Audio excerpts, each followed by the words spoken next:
Para pag-usapan ang POV Modernization Program at ang nalalapit na consolidation deadline, makakausap natin ang former chairman ng Office of Transportation Cooperatives at ngayon ay Undersecretary for Road Transport and Infrastructure ng Department of Transportation, Yusek Jesus Ferdinand D. Ortega.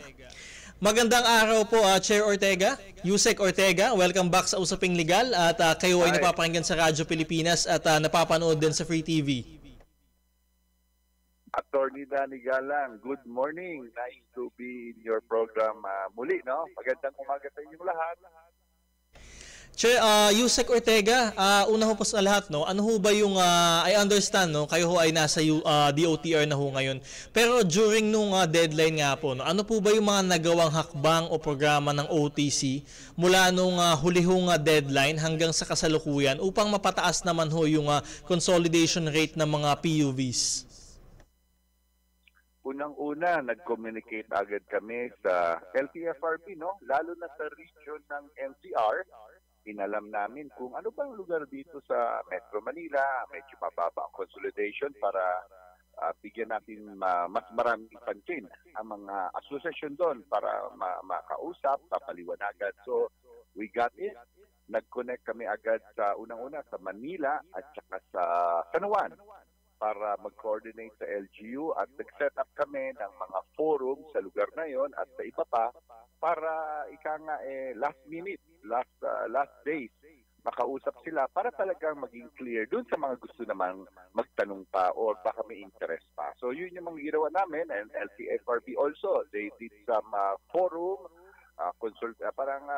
information drive. And itong April, ang LTFRB sa Central, OTC naman sa central office nila or sa main office, every Saturday bukas para mapaliwanagan pa ang gustong sumama. So yun yung mga efforts ng DOTR team para talagang siguraduhin natin na yung mga interesado pa ay talagang makakausap pa namin. Sir, so tumaas po ba yung bilang ng mga nag-consolidate? Ano na ho yung consolidation rate ho sa kasalukuyan? As per LTFRB, naglalaro sa 78 to 79% nationwide. Lahat ng modes, so jeepney, UV, bus. So umangat to from low 70s nung December. Pero just to be clear, Attorney Danny, alam mo yung consolidation talagang pinakamalaking angat nangyari nung December. Nung December, nung talagang naramdaman nila at nalaman nila na talagang wala ng extension after December 31, ang dami talagang pumunta sa OTC, LTFRB para mag-consolidate.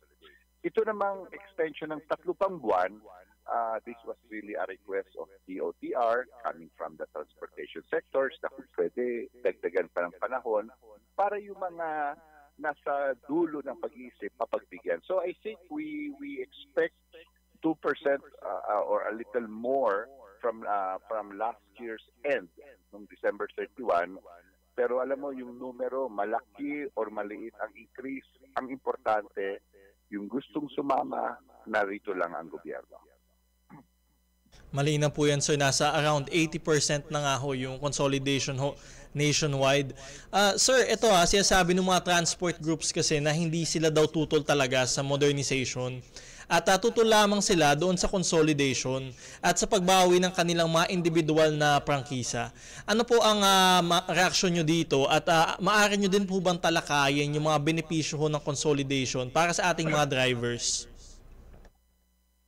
Unang-una, very clear sa dalawang grupo, no? Kila Camodi at saka doon sa isang grupo, very clear ang pinaka-main ng consolidation, yung talagang magiging isa na lamang ang prangkisa ng isang grupo, either cooperative or corporation. Very clear yon because napakalakas ng isang programa, in this case, mag-consolidate, kung kayo ay sama-sama kesa yung present or magiging past na sistema na isang driver, isang operator, mas maganda kung isang grupo kayo magpatakbo ng isang negosyo. So yung bagay na yun, clear na hindi talaga gagalaw ang gobyerno dahil yun ang tama. On the part naman of the two groups, clear naman sa kanila, sa amin din, na talagang ayaw naman nilang mawala, gusto nilang mawala yon. So, in fact, attorney, no, pumunta naman sila sa Korte Suprema. So, I think it's best and it's fair to the riding public, kasi matagal na itong debate na to between the two groups and us, na hintayin na lang siguro nila ang decision ng Supreme Court, because I think that is the relief that they are going to, are into, and wala nang magiging agreement on the both parties. So tama lang na hintayin na lang nila ang decision ng Supreme Court. Tama ho ba sir, di ba, kung sa consolidation ho, sila ho ay magkakaroon na ho ng mga sarili ho nilang sweldo nga ho, makakibahagi na ho doon sa profit share, depende doon sa kita ho nung kanilang organisasyon. Tama ho ba? Yeah, yung final dulo ng programa na to, kasi step by step, is wala na dito yung present na boundary, depende sa biyahe mo, depende ang kita mo. Everybody will become like any normal working employee ng isang kumpanya or sa gobyerno.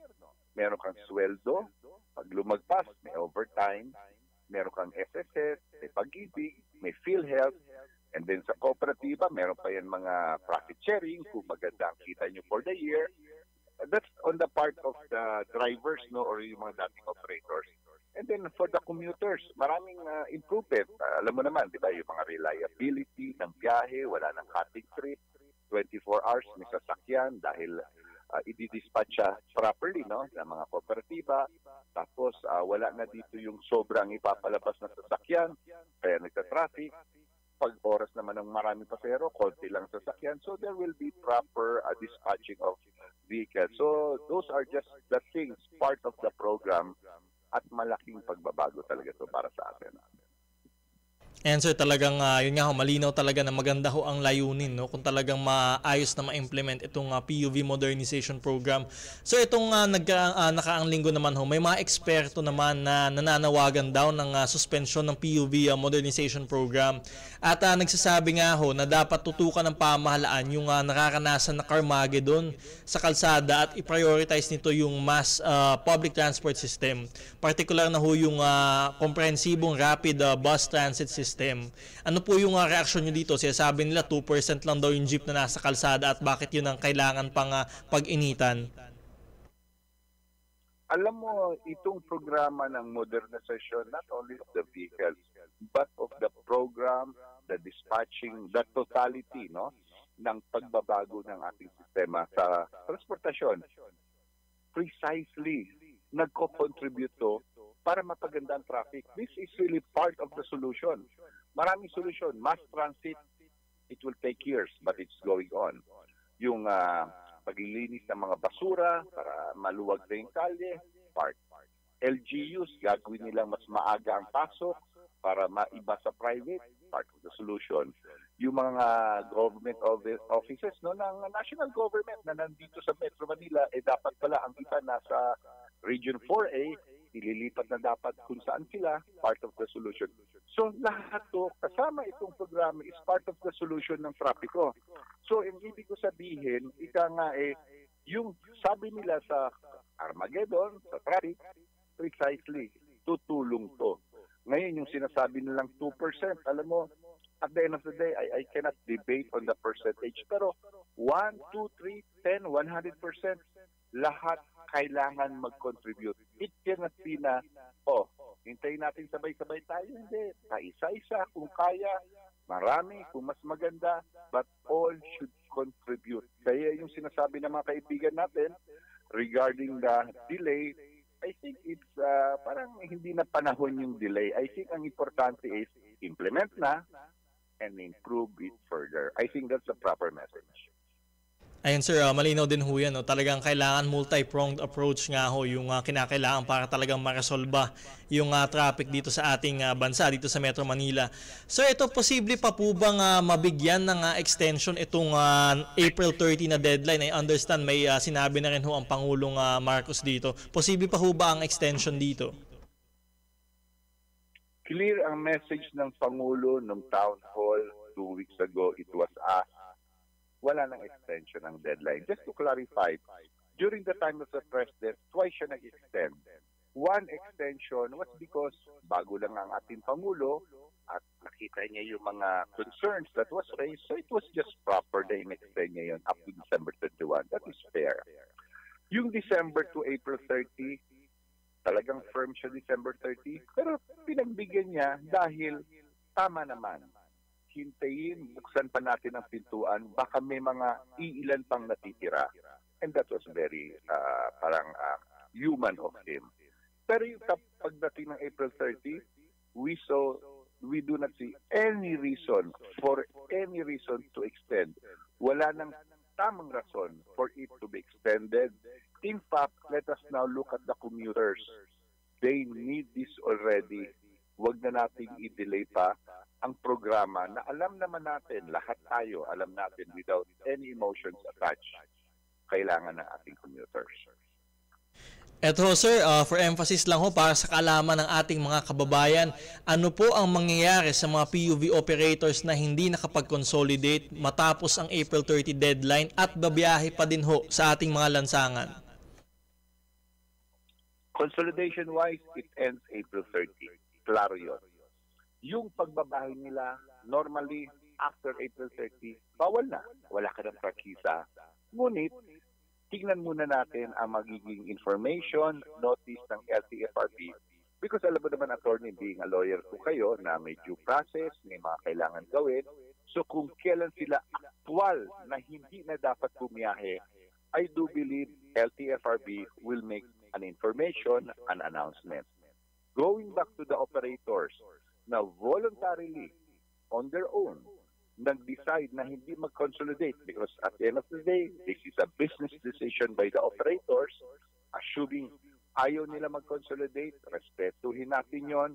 So once they do not consolidate up to the deadline, they should on their own not fly anymore the routes when it is time para naman maging maayos ang takbo ng ating negosyo, maayos ang takbo ng ating sistema sa kalye.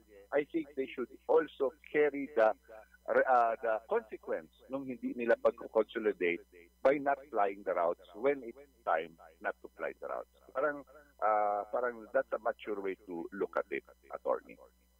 So sir, tama ho ba, no? Magiging kolorum na ho ang magiging trato sa kanila after ng April 30, pero yung paghuli nga po talagang sa lansangan ay nakadepende ho dito sa LTFRB, tama ho ba?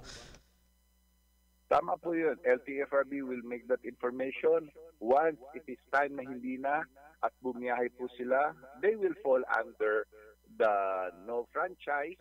So magiging kolorum po sila pag ginawa po nila yon at napakalaki po ng penalty for that. I think it's fair na wag nilang gawin yon because magastos po yon and it's wrong. But more than that, wala na kayong karapatan sa kalye at hindi naman po pwede sumakay ang ating mga inosenteng mananakay into something or into a vehicle na wala parang basihan na magpatakbo. Delikado po yan. Eto ho, Yusek, panghuli na lamang ho, ano ho yung mensahe nyo ho sa ating mga PUV operators na hindi pa rin ho nakakapag-consolidate hanggang sa kasalukuyan at sa ating ho mga commuter ho, sa ating riding public, ano ho ang mensahe nyo sa kanila? At sa mga operators, you have to decide. We are here to help you up to the end of the month. Nandito lang po kami.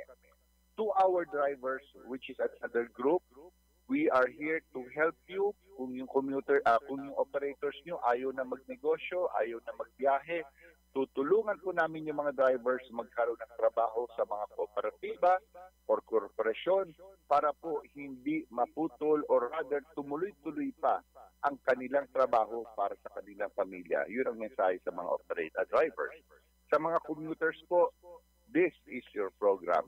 Kayo po ang foremost na sa mind ng government regarding this program. Hintay lang po natin ang step-by-step or more steps para mas pagpapaganda ang inyong experience. We have to have the better, even the best experience sa inyo po because you need it, we need it, at talagang dapat mangyari na po yung pagbabago at magandang sistema ng ating public transportation. Maraming salamat po sa inyong oras sa Yusek Ortega. Attorney, maraming salamat sa iyo. Always nakakatulong ka sa pagbibigay ng tamang informasyon at kalmadong usapin sa bagay na to. Salamat po. Si DOTR Undersecretary for Road Transport and Infrastructure, Jesus Ferdinand D. Ortega.